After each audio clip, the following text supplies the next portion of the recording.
All righty, everybody. How's it going today? Great. Excellent. Love to hear it. That looks like a model. That looks like a hoarding issue back there with all those models.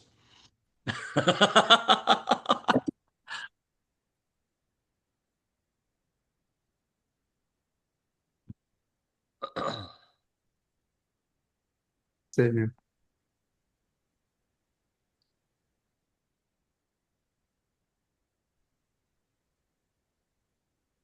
Hi, Jerry. Hello. How are you doing? Great. I'm glad you're on board. I am happy to be here. You might learn something today. Yeah, I hope. Jerry Bunch. I don't know how many times Phil Brooks has talked about Jerry Bunch, my friend Jerry. No, they do a lot of flying together in little airplanes, and they came up to Michigan last year. We had a good time. And then I guess they were down in Mississippi recently. Yeah. Yeah, and Alabama, Muscle Shoals. Also Shoals out. Oh, Oh, that's right. Yes. Did you see the Listen, Norfolk Southern Bill, Yard? No, you. Bill, Bill Huff is here? No way. Hi, Bill. Tom, How are you? I'm doing good. I'm gonna retire probably at the end of the year. Well, good for you. I got a couple more years left. Oh, that's good. Long as you're still able to do it, do it. Yeah, no, I got one in grad school. She's actually in Sacramento, so we see her once in a while. So we get out there a bit. Sacramento's kind of nice. So, Oh, cool. You ever get down to the Bay Area? not as much anymore. I do mostly international, so maybe Oakland once in a while. So you still at UPS? Yes, sir. Started my 25th year, Wow. All right. so it's Crazy. doing well. Yeah, I know. Time just flies. It happens fast. It does. It gets faster when you get older too. People would tell me that. Well, I'll see about that. Yeah, just like a week goes like very quickly.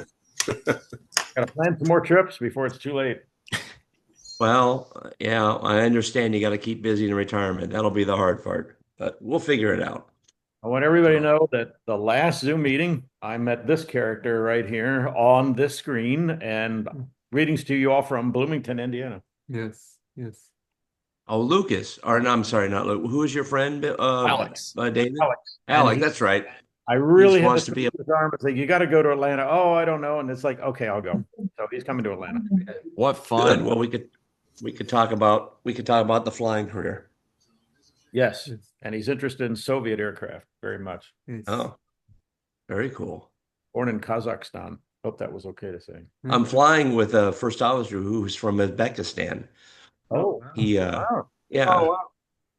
he, he was learning to fly in Kiev and met up with some gentlemen from America, R.J. Reynolds, and they needed an interpreter. So they hired him as an interpreter. So he was doing that while he was flying, and they sponsored him to come to the U.S. for a visit. And then he got another sponsor from a doctor to stay in the U.S. And then he met a young lady who was an American citizen and married her and settled in Minneapolis. And he flew for Airbridge Cargo for many years on the 747 after being at Endeavor or something, Delta commuter. And then he was Chicago. He was based in Moscow, but nobody wanted to do the Chicago trip because it had a 4 day layover. So he bid that one all the time, and he was home more. And then came apart with the economic sanctions again. But now he's at UPS, so it's been fun to fly with him. It's nice to see someone like that be able the opportunity, and he's very excited to be here. So, Love but that. he still gets to go. He still has family. He's trying to plan a trip, try to get back there to visit. It's difficult to get there. You can either get to Istanbul or Frankfurt and buy a ticket on Uzbekistan. So on one of our trips recently, I was doing my pre-flight, walking around the airplane in Bangkok, and then in Uzbekistan, A321 taxied by. So I took a video, and then I didn't tell him, and then later I showed him my phone. I go, "Hey, watch this!" Oh, he thought that was so cool. That's his home airline. So, Sure. Very nice. I was in Uzbekistan 2 years ago. Yeah, oh, neat. for a study abroad trip. Is that the Turkish Airways flight? Yeah, that was Turkish Yeah. Airlines. Yeah, very good airline. Well, I did a couple of trips with Coletta back when we were doing medical. I did Moldavia, and I've been to Dushanbe, uh, Oh. Tajikistan. So got a little bit of the stands in there. Nice. Very nice. That's good. All righty. We've made 5 minutes past the hour. So is everybody ready to get started? Sure. Yeah. We're going to go through and introduce everybody. Everybody could say hello and who we are, because I know some people, I don't know everyone. Yes, absolutely. So let's go ahead and start with introductions, and then we'll get into the agenda. So I'll go ahead and start. My name's Connor McCauley. I'm the WASP chairman here for NextGen. This is our second meeting, and we're continuing to move forward. But senior at Oklahoma State University studying aviation management, and I have a YouTube and Instagram called CM Aviation. I share a bunch of aviation-related media on there. So pretty cool. Very cool. I'm Dave Powell, born in Philadelphia area, lifelong railroader, 50 years, just retired, I think. Yeah, I've been 84 countries, taken a few trips with Connor, and first airliner show was 1987 with Phil Brook, when Phil Brooks was running it. And yeah, been going to shows off and on since then. Glad to be here. Yeah, my name is Alex, and I'm from New York. I study at Indiana University with a Century Relations Studies major and a bit financial studies minor. I'll jump in here. My name's John Paul Bellinger from Rochester, Michigan. Live under the flight path to Oakland Pontiac, BTK, and trained as an aeronautical engineer. But other than working at Lockheed for a couple of years, being in the Detroit area, I'm engineering with the automotive companies. Glad to be here.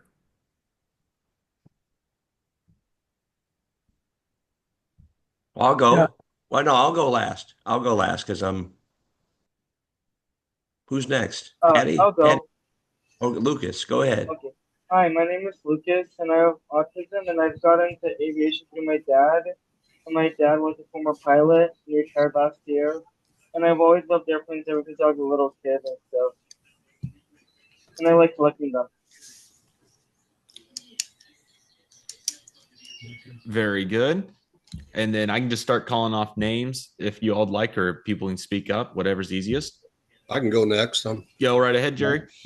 Jerry Bunch, live in Louisville, Kentucky. I am retired from UPS Airline. I was in the maintenance and engineering side for the airline, and I worked prior to that. I worked on the B-1B bomber for 5 years and did some maintenance up in Indianapolis on some aircraft. So my whole life's work has been airplanes, and my hobby since I was a kid when I started flying with an uncle of mine when I was 5 years old. So Very good.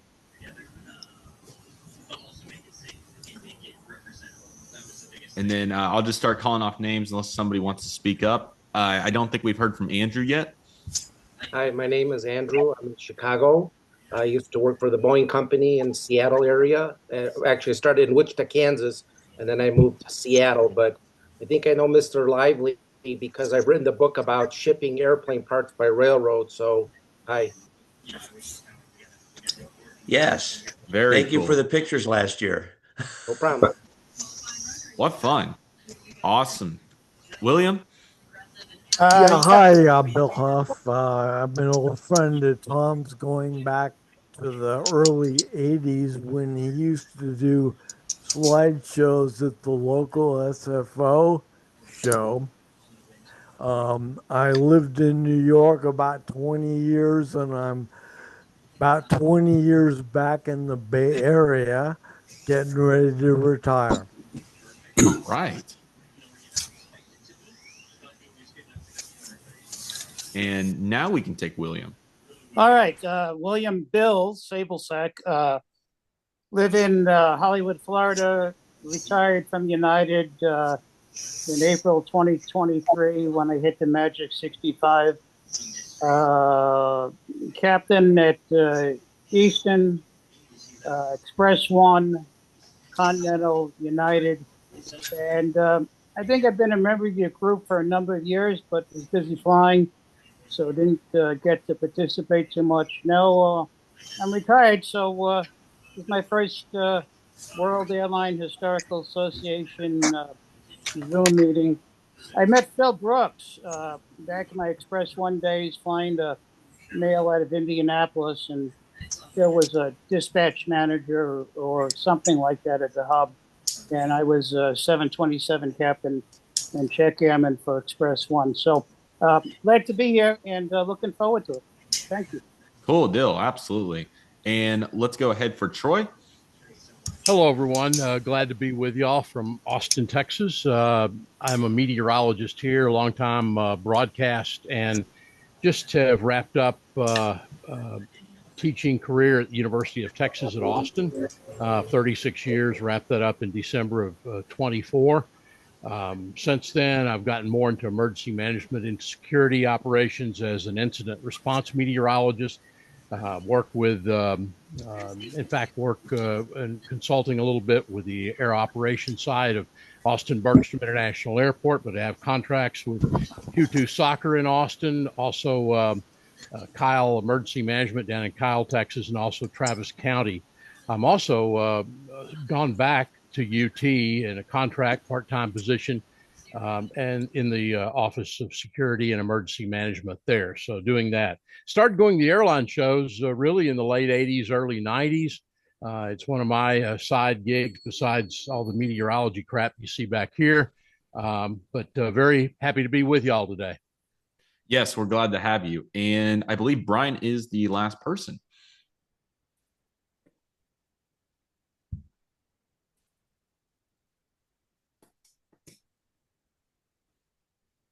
Maybe we lost Brian. Yes, maybe no mic. Brian, if you'd like to introduce yourself at any time, feel free to raise your hand. But anyway, so glad to have you all here today. We got a very exciting meeting in store. So before I turn it over to Tom and let him talk about the Boeing 747, I first want to start off with a couple of WAS and Airlines International related items. First and foremost, want to discuss that the recent Captain Log articles have been really good. The last 4 included a friendship story, a Convair deep dive. We had or actually 5, I'm sorry, Space Grace in place of Cineritan flight, which is also nice. Air Carriers of Mexico and the Aer Lingus inaugural flight from Dublin to Indianapolis. So definitely some good ones there. Definitely go check it out.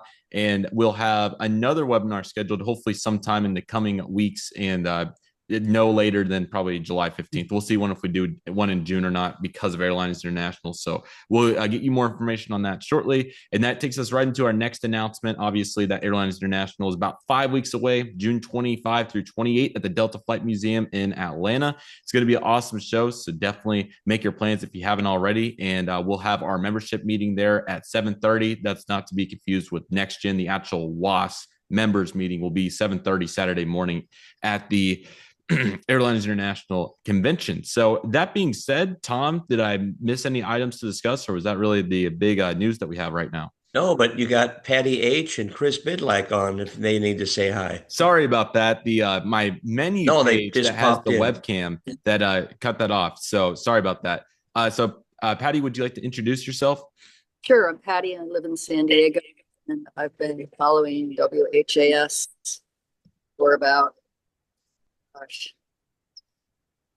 15 years, and I've been to the one in Phoenix a few years ago. Aviation. Got a lot of aviation background. Very good. All righty, cool. And I believe that Chris Bidlack is the next to introduce. I'm here. I'm here to listen to Tom talk about the 747. All righty, cool deal. So if anybody else, like I said, comes through, we'll get them introduced. But that being said, Tom, if I didn't miss any more, I'm going to go ahead and turn it over to you. All right, great. Well, thank you for all spending your Sunday afternoon to listen to me talk about the Boeing 747. Real quick, Bill from United. I work with quite a few Express One pilots that were Express One came to UPS. You probably know some names. Awesome. And I flew with a lot of Eastern people at Coletta. So it's a small business, as you know, everybody knows everybody. So I'm sure if I drop names, you'd probably say, yes, I know them. But anyway, thank you for having me speak. Sorry, Connor, how do I input my PowerPoint presentation? Do you have it pulled up on your computer? It is on my computer. Okay. Do you have the share button down there in the middle?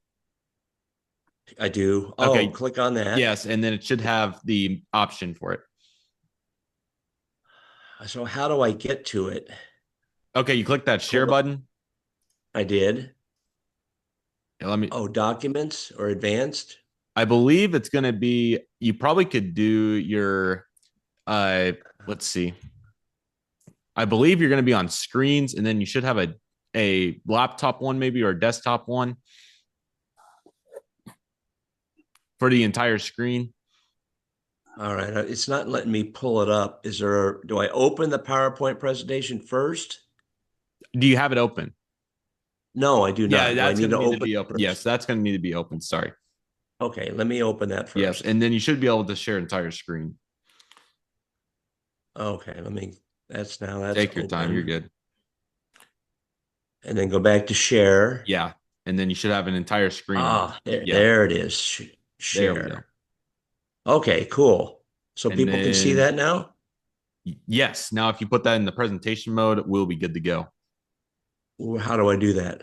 There should be you see that on the top icon there, you have the screen, the monitor with the play button on it. It's by the refresh button up there on the top bar. At the very top there. Okay. Slide. Oh, wait. More. I'm not getting all the. Do you see where the slideshow is? You mean my PowerPoint? Oh, on the PowerPoint. Yes. Yeah. Yes. Sorry. Yeah. From beginning. Okay. There we go. How about that? Does everybody have a full screen there? Are we good? Cool. All right. We are ready.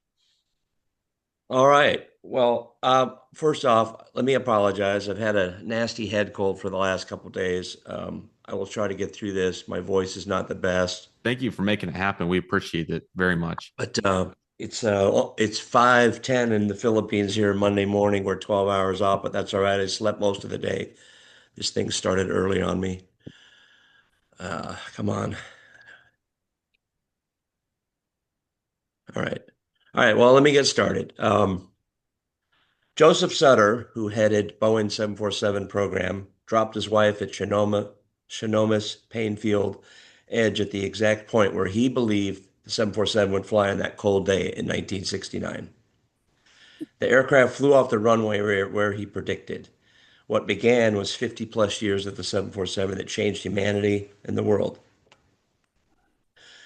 Boeing was never a leader in the commercial airplane market. Douglas was the premier leader, and Lockheed too, with the Constellation series in the years leading to the first jetliner, the 707. They only had limited success with a few prop liners since 1930s, the Boeing 247, the Boeing 377, Boeing 307, and the 314 Clipper. I'm sorry, I'm going to have to do this differently because I've timed it and the timing's going too fast. So let me pull up a different one real quick. I'm sorry. I apologize.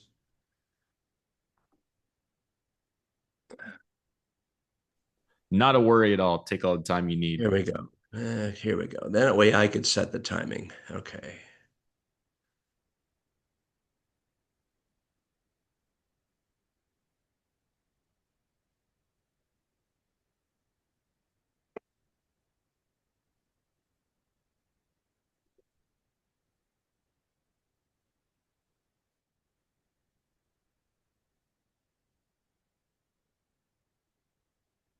All right. There we go. That way I can. All right, let me just start over if that's okay. All right. Joseph Sutter, who had a Boeing 747 program, dropped his wife at the Sonoma-Painfield runway at the edge at the exact point where he believed the 747 would fly off on that cold day in 1969.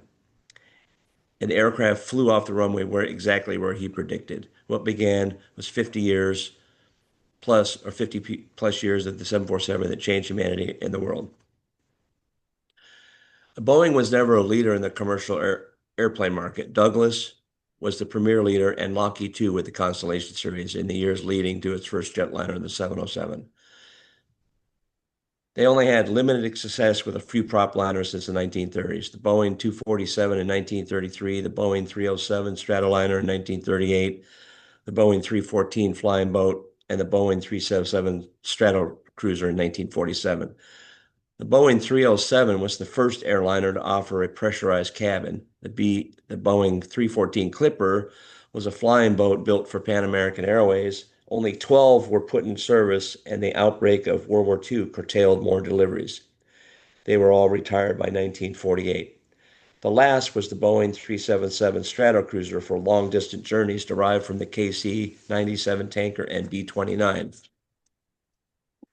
Its reliability was poor, due mostly because its large radial engines, the Pratt & Whitney 4360, had issues with cylinder temperatures and prop control issues. The only advantage Boeing ever had with all these models was they were derivatives of military designations, and they all had higher cruising altitudes than their competition.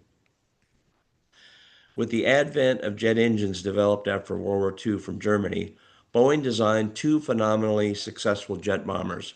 The Boeing B-47 Stratojet in 1947, that's pictured on the left, and the B-52 Stratofortress in 1952.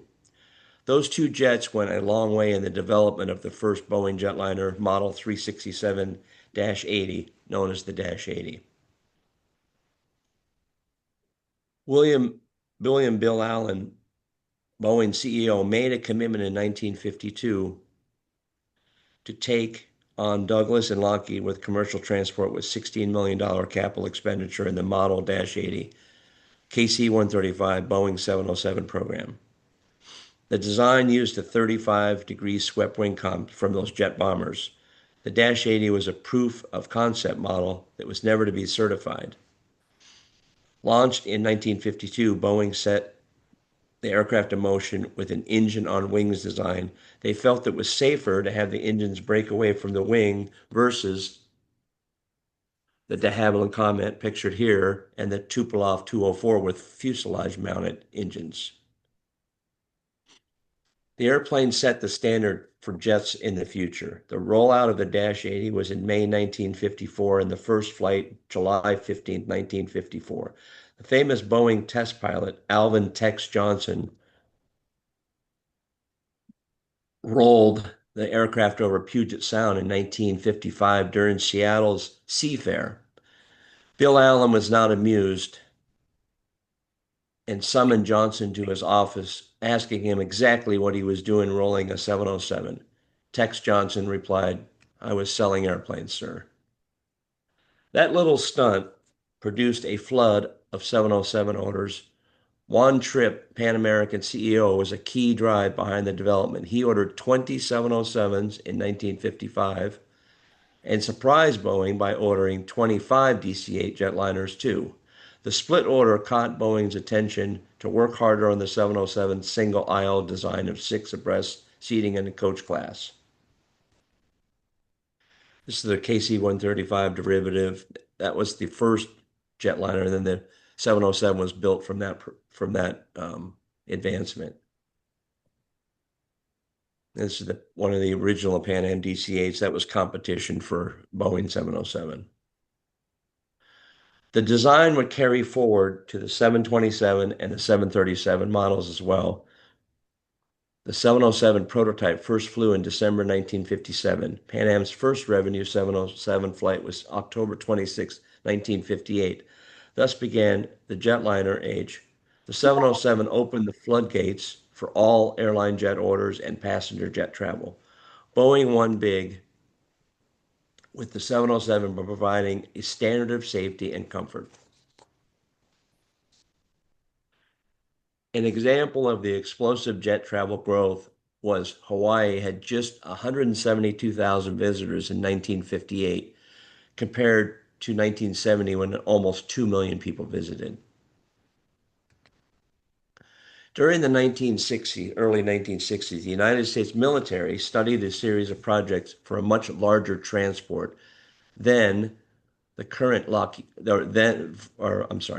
larger transport than the current Lockheed 141 Starlifter. It was kind of a DC-8 style narrow body. The capable aircraft would need to carry cargo that did not fit in any current flying aircraft. The CX Heavy Logistics System, or known as the CX HLS, would be a wide-body fuselage with 4 engines on the wing. All 3 manufacturers designed the CX HLS.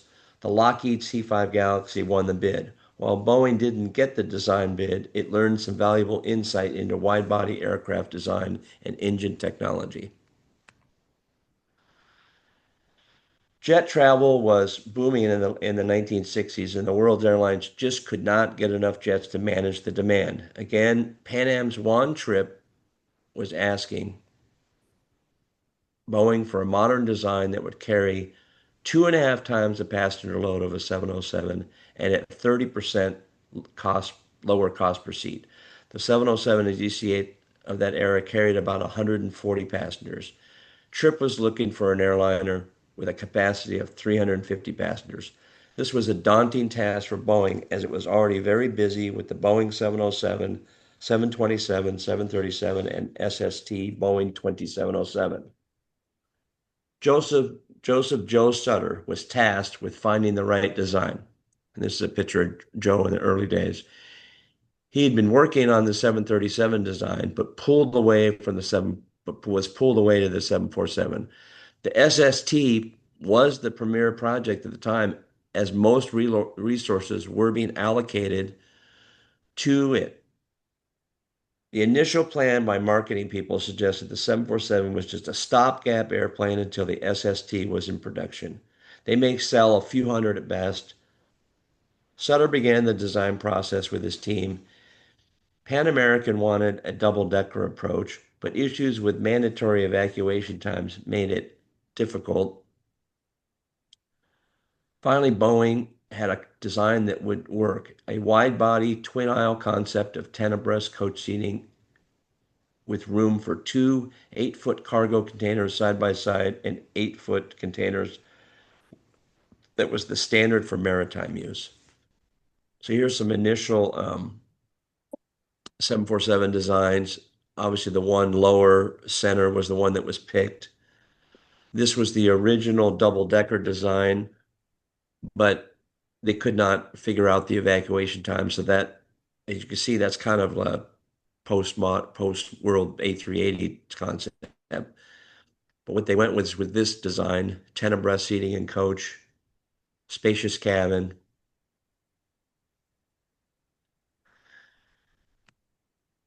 Trippe and Pan Am were not thrilled with the initial design, but Boeing was able to convince them that with the 20-foot wide cabin would be spacious. Bill Allen and Juan Trippe sealed the deal with a handshake on an Alaskan fishing trip. Trippe said, "If you build it, I'll buy it." Allen responded, "If you buy it, I'll build it." Pan Am ordered 25 Boeing 747s in April 1966 for $20 million each. Boeing agreed to deliver the aircraft by the end of 1969. This gave Sutter only 3.5 years to design, build, roll out, and certify. He and his team of 4,500 personnel were dubbed the Incredibles. Boeing also needed a place to build the wide-body as Renton was too small. Everett Payne Field was chosen for the building site. The building would become the largest volume and size ever built. So tight was the building of the aircraft. The building was not fully finished while the first 747 mock-up model was completed. The design of the Jumbo would be nothing like any jetliner produced to date. The Boeing 707 had tremendous success and a good starting point for the 747. Safety and airworthiness were paramount. A primary Boeing philosophy was that no single failure mode no single failure mode concept, meaning that no single system failure or single structural failure would cause catastrophic loss of the aircraft. Redundancy was taken to the highest level in the design of the 747. The aircraft would have four large, high bypass ratio engines producing 40,000 pounds of thrust each. The airplane could safely fly to a landing with just two. Four independent electrical generators to power systems. One could power all if needed. Four independent hydraulic systems. One powering all flight controls during an in-flight emergency. This is a schematic of the hydraulic system. You could see the redundancy. If you lose some, you see the different colors. So you had three different systems that would power the rudder. So if you lost two of the three systems, you still had one system that would still power the rudder. It might be limited, but you still had options. Same with the flaps. You had various hydraulic systems powering different flaps, but you could use one system. There was also a pneumatic system backup for leading edge devices and other things. I mean, they really did think safety with this airplane. For example, the rudder was split to an upper and lower. If a hydraulic failure occurred of one system, that would render the upper rudder inoperative. The lower rudder would still operate from the other hydraulic systems. Leading edge devices and trailing edge flap devices were powered primarily by means hydraulic, but an alternate means electric. The alternate was in case of failure. Also, state-of-an-art cockpit with the latest avionics and three autopilots ensuring landings at 0-0 visibility if required. The design also put the cockpit above the main deck. Boeing thought this would allow for cargo loading of future freighter versions through the main deck by a front nose door. The upper deck was planned for crew rest or an in-flight lounge. Later, many airlines put more seats in the upper deck for more revenue. The interior was designed with galleys and lavatories in the center of the passenger floor to allow more window seats. This gave the cabin a partition feel, with the cabin broke into 5 main sections. Boeing selected Pratt & Whitney for the new JT9 engines to power the 747. It was the first high bypass ratio jet engine to power a wide-body airliner. The problem was the aircraft was being built and not one engine type existed. The engine was a paper concept and had yet to be built. Evaluated and delivered, yet to be built, evaluated, and delivered. Boeing also had subcontract to other aviation builders like Northrop Grumman and Vought to help build and deliver companies. And this is where these Boeing box cars came in. Parts were delivered from all over the country to Seattle via rail in these containers. They were just simply overwhelmed by all these Boeing jetliners being built all at once. As the SST program was one big dog and it took the lion's share of personnel, Sutter and his team worked long hours and mandatory overtime. It was common for everyone to work 10 hours a day, 7 days a week. So they're trying to build a new airplane, 747. They're already building the 707. They've already got the 737 in production. They're building the 727 and they're building the Boeing 720. I mean, they were spread pretty thin with all this. And of course, the SST program was going as well. The world's economy faltered during the fall of 1967, and this deprived Boeing of much needed orders and revenue for the 747 and other jets in production. Typically, when airlines purchase a jetliner, they put down a percentage of cost of the jets and then pay the full balance when delivered. The 747 program alone cost $5 million per day. The SST program was a cost of upwards of $500 million, 200 of which was Boeing money. Boeing had to approach more banks for loan to gap the shortfalls. They were truly overextended financially, and everything was riding on all these programs. Bill Allen later admitted that he had many sleepless nights trying to figure out how Boeing could overcome all of this. Finally, on September 30th, 1968, the first Boeing 747 RA001 was rolled out in front of thousands. 26 airlines had placed orders for the new jet. The first flight was planned for the Wright brothers' 65th anniversary on December 17, 1968, but engine issues and other flight design issues delayed the flight. The first flight finally occurred on February 9th, 1969. The initial flight was a success with about 1.5 hours.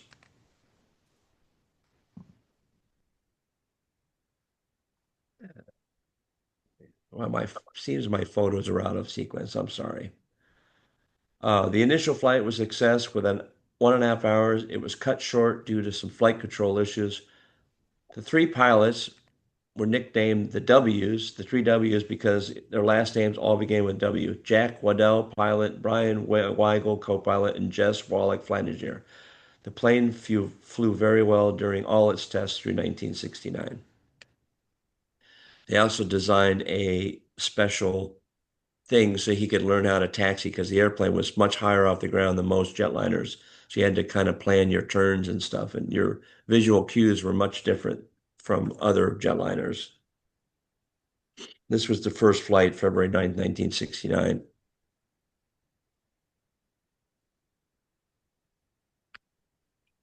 And this is during some testing where they did minimum control to check for if you rotated early.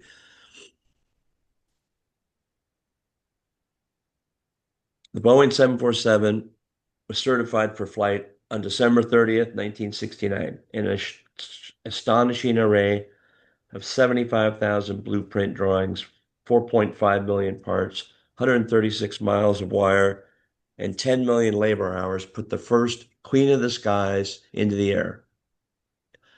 Charles Lindbergh, who was a technical advisor on the Pan Am board, said of the 747, "This is one of the great ones." Pan Am's first Boeing 747 flight was scheduled for the evening of January 21st, 1970, from New York to London. Clipper Young America pushed from the gate and subsequently had mechanical issues from engine over temperature. A substitute Boeing 747 Clipper Victor was quickly renamed Young America, and it departed the early morning of January 22nd for London. The jumbo jet age had arrived. Many other airlines ordered and placed into service the 747 to compete with Pan Am, but more importantly, it became an aerial ambassador for each airline or country. Some airlines were extremely poor financially, but a 747 in their fleet was a prestige symbol. The 747 became the plane of choice for long-haul travel. Tripp's vision of bringing affordable travel to the average citizen was an enormous success. Bringing air travel to the masses shrank our world and allowed for a greater human connection not ever deemed possible in prior generations. Pan Am reported to Boeing that the 747 costs were slightly under 7 cents per seat mile cost, and upper deck cockpit designs was pure engineering genius. This allowed for a future freight version to be the bread basket of choices to the world's dinner table, to be it fresh salmon from Norway or kiwi fruit from New Zealand. So they did a freighter version, but they also did the Dash 200B here. Airlines wanted more range and payload, and the 747-200B, delivered in January 1971 through 1999, was a revised vision of the Boeing 747-100 with a higher takeoff weight of 833,000 pounds and a range of 6,500 miles. The 747-200F was delivered to Lufthansa in April 1972. So this is the 200B. KLM was the first 200B delivery, and this is the Lufthansa freighter.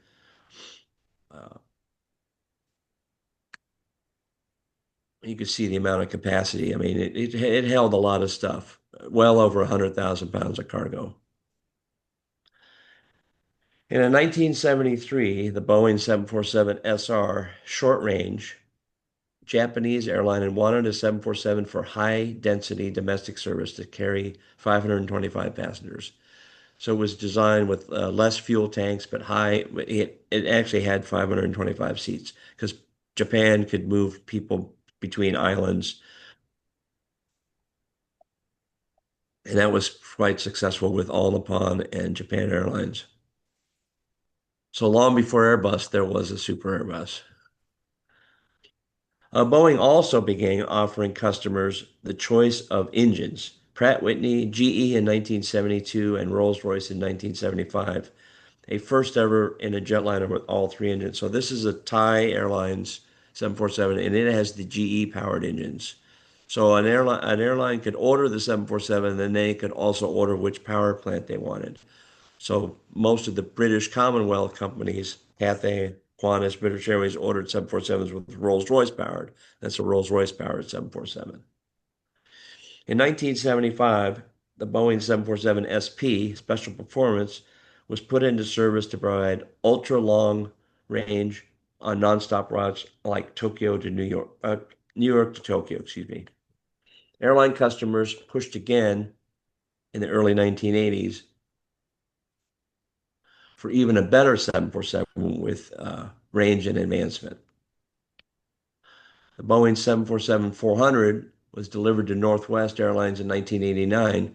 It was a standard 747 fuselage, but new engines, wings, and cockpit.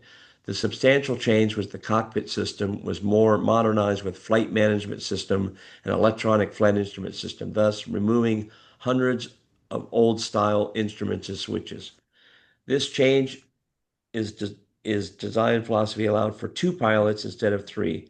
The design was modified from the existing Boeing 757-767 cockpit technology from 1982. The range of the 747-400 was now 7,600 miles and much better fuel savings. The Dash 400 became one of Boeing's best sellers of almost 700 aircraft. Yet again, customers wanted more. In 2005, when Airbus A380 made its debut, Boeing began a brand new design with a longer fuselage, new wing, and engines. The Boeing 747-8F first flew in 2010, then the passenger version in 2011. The Dash 8 was not a huge passenger seller with only a few big airlines ordered. The freight version was more popular and ordered by many cargo airlines. Only 155 were delivered, and the production ended on all 747 the end of 2022. The last 747 8F was delivered to Atlas Air on January 31st, 2023. That's the last production Boeing 747. What happened in the mid-60s to design, build, and fly a brand new concept was nothing short of a miracle. Men with genius put in thousands of hours to find the right one. Bill Allen, Juan Trippe, and Joe Sutter were true visionaries to see this to completion. The 747 was to be a stopgap airplane that would be overshadowed by the SSD program. Nothing was further from the truth. The 747 was the dominant wide-body aircraft until 2005, when the Airbus introduced the A380. It ran without competition for years. In all, 1,574 747s were built over 50 years. And at its peak, 350 747s were in the air at any one moment, carrying 150,000 passengers. She carried over 6 billion people, 60 billion miles. The world certainly appreciated what she did to make our world a smaller place. And here I got a kind of a collage of pictures of 747s in service by a number of airlines, just to real quick to run through, just to share. Almost every U.S. airline in the 70s had a 747 in their fleet, and then they found economically they weren't viable, so they got rid of them. But I mean, at one point, almost every major airline had a 747 in their fleet.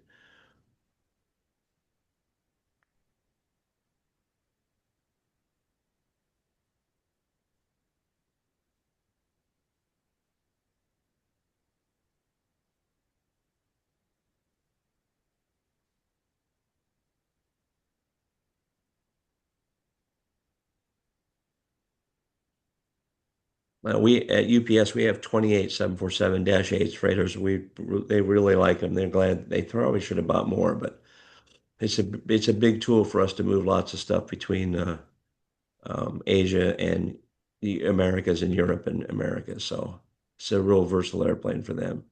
They're very happy with it.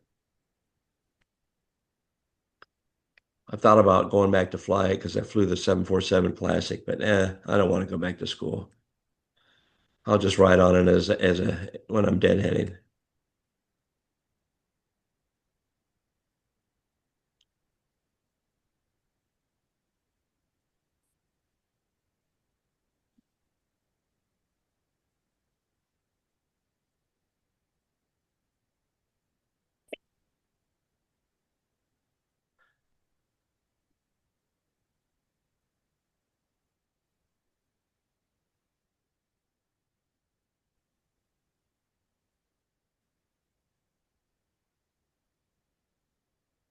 Delta had 747s twice in their career, early 70s and then again after the Northwest merger.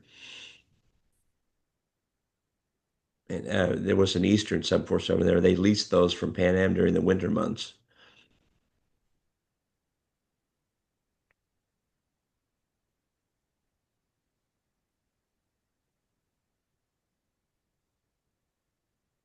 This is kind of an anomaly. Alaska Airlines ordered two 747s, then they canceled the order. Subsequently, they were bought by this airline, Universal. It never flew in that color scheme. It airplane flew, but this is a Boeing. I think it's a mock-up because I worked with guys at Willow Run when my old freight days, and they were getting two 747s to do military charters, but their CEO, Lamar Muse of Muse Airways, later he got in a big fight with the board because he thought they should get 747 and the board disagreed and they fired him. So Universal never got their 747s and then they went defunct a year later. So kind of an anomaly.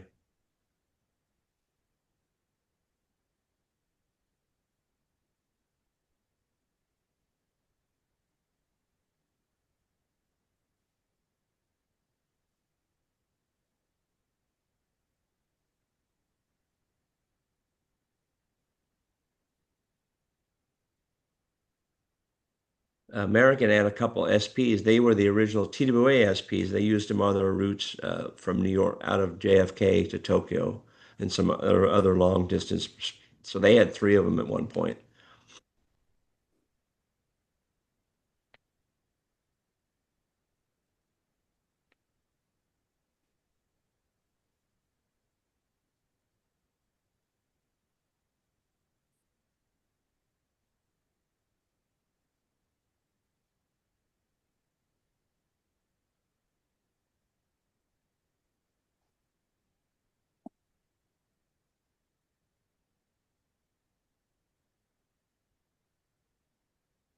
Almost at the end here. So I got some other things to share here.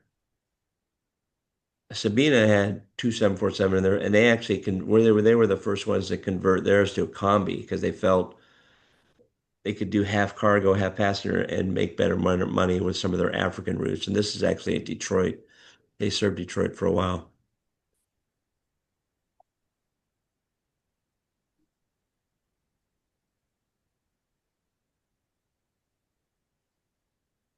Quite a number of freighter versions over the years as well. Lots of airlines moved a lot of cargo for freight versions. Only 45 SPs were built. This is a kind of an anomaly. This airline, this is ex-Caletta Airways 747 at Willow Run. It never flew. They tried to start some service to the Baltic states, and it never had. And I think the airplane's scrapped in Oscoda, Michigan now, but it sat at Willow Run for like 3 years. It just moved around the ramp. It never flew anywhere. There was also some special use 747s on it. Just briefly show you. Of course, the space shuttle used the 747 to transport the shuttle. The Air Force had a couple 747s from electronic warfare. NASA had this SM-47SP for their telescope. That's an ex-United airplane, ex-Pan Am, I believe. GE has a fleet, has one or two 747s. They test engines on them. Because 747 can fly easily with three engines, so they could put a 777 engine or 787 engine hanging on into one of the spots, and they can check that out. That necessarily doesn't have to be, compatible with what they're doing. So there was a big 747 air tanker at one time. It's no longer in service. It's now a freighter. The Dreamlifter is still flying. That carries parts for the current Dreamliner 787 from Japan to Seattle with parts. There's 4 or 5 of them. They're flown by Atlas Aircrews. Of course, you have the E-4 electronic warfare, and then of course you have Air Force One, which they're looking at some new airframes at the moment. So I guess it's going to be a Dash 8 at some point. So we'll see. Sorry, I apologize. My photos were a little out of sequence but these were the three gentlemen. Juan Tripp in the middle, Bill Allen, and Joe Sutter. Those three men were the ones that behind the 747 that made it happen. So, that they were incredible people. They were just they knew what they were doing. So, 747 will fly on three engines all day long. This is actually a Coletta ferry flight that uh, they needed to move the airplane, and they took the whole engine off. They didn't really tell the FAA that that wasn't really allowed, but I guess it worked just fine. So, um, my article on the 747 was published in the February 2024 Airways magazine. If you feel like reading it or if you see it, it's kind of the same roughly story. But I was actually a captain on the 747 in 1998 for a couple years. And then I was a flight engineer at UPS on the 747 before I transitioned to the 767. And back in the day when your kids could go to the airport, my daughter in red and my oldest daughter in purple, they're now uh, 28 and 31. But that back in the day, they would come out and meet me when I came in from a flight, and they would run upstairs and get to check out the upper deck. Special thank you to all those that helped put pictures together. Questions, comments? Thanks, Tom, very much. Excellent, excellent presentation. Thank you. Let me see how do I stop sharing here? Stop share. Okay, here we go. There, back. I apologize. I thought the pictures were in line with my dissertation. It looks like a few are out of. I need to fix that. My apologies, but it, it's it, it's been a great. I've always enjoyed this airplane, and I had the opportunity. Airways asked me to write a article a few years back, and I dug into it. And I spent a year just trying to about everything about this airplane, and it just the more I got into it, the more incredible that what the airplane did for people.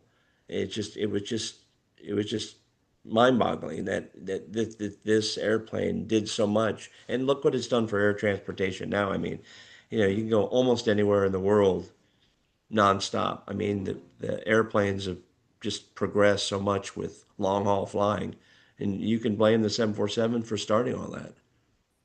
I mean, it brought its own set of problems. I mean, if you look back into history, I mean, uh, biological diseases between humans. I mean, COVID, AIDS, and I mean, people getting on airplanes, job or hopping all over the world is not been good in some respects. I mean, there is some negative to all that.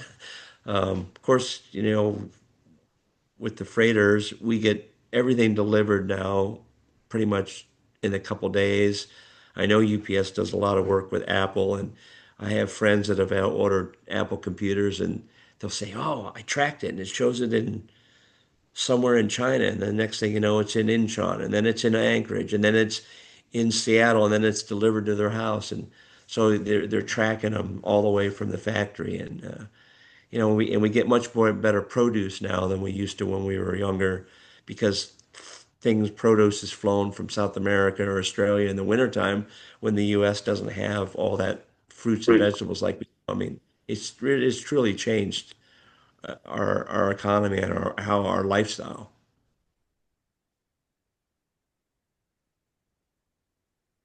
Any questions? Comments?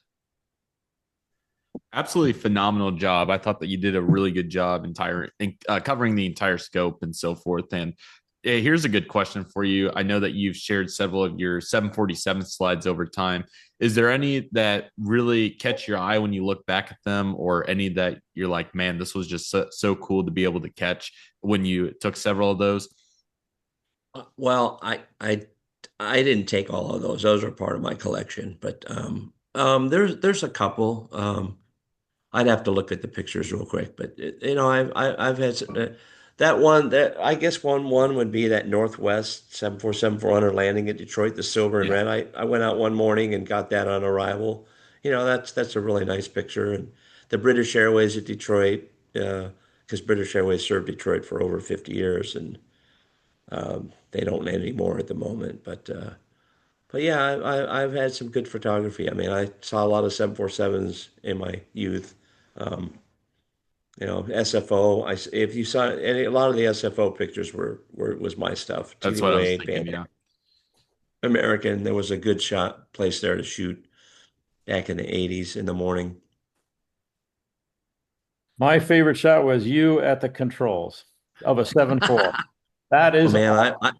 I was young. I was 36. Unbelievable. You should be very proud of that.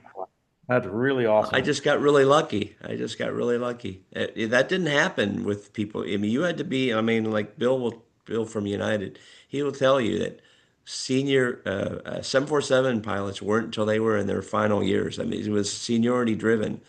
And it was young guys didn't get 747s, so it was just the right time, right place. So it has good memory. Coletta was a good place. It was, but I'm glad I'm at UPS, and I've had a very good career at UPS. I'm very happy there. Currently on the 767, flying international. I mean, I'm doing an Asia circuit this week, so I'm in the Philippines. I go to Singapore tonight via our hub in Shenzhen, and then work back through Hong Kong on Wednesday, and I'm going to try to get home, get a ride on United and get home a day early. But then if I don't do this, I'm over in Europe flying, or intra-Europe flying. So I like the 7.6 because it's real versatile. We go to a lot of different cities, and I get to see some things in the world. So it's and I still could fly some flights in the U.S. So I mean, we have a great 747 network here, but it only goes to about 21 cities, so you're kind of limited on where it goes. And they do a lot of long haul double cruise, and I just don't want to sit in the airplane for 12 hours. That's just too much. So, but a lot of the guys I fly with, they love it. So thanks for this presentation, and at a very strange hour for you. Oh no, I needed to get up early anyway because I need to go back to sleep this afternoon and try to get normal sleep pattern, because I got to leave the hotel at 10 o'clock tonight. So it was in my plan to be awake anyway. What fun. And I guess, yeah, no, it's just part of the job. I only got 2 years left. I'm 63 in June, so it's coming to a grinding halt. So they're going to have to get you up there for the 2027 banquet to be the speaker with your retirement.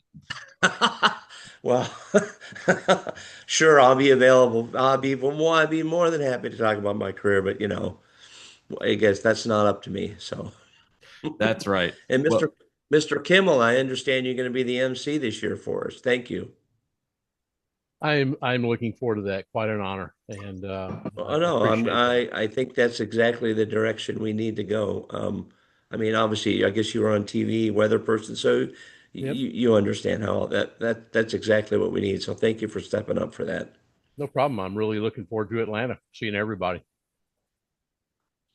Cool deal, everybody. Well, if anybody has any additional thoughts or questions, feel free to speak up. But we did our hour here. Really good scope. Tom, once again, thank you so much for working this into your schedule. Oh, you're welcome. Awesome to get the entire landscape of what the 747 looks like. And I learned a bunch, and I hope all of you did as well. And we'll have more information about our next meeting here in the coming weeks. So if anybody has any additional thoughts or questions, feel free to speak up. Otherwise, thank you all so much for coming today. Great to see all of you, and we look forward to seeing you all at our next event.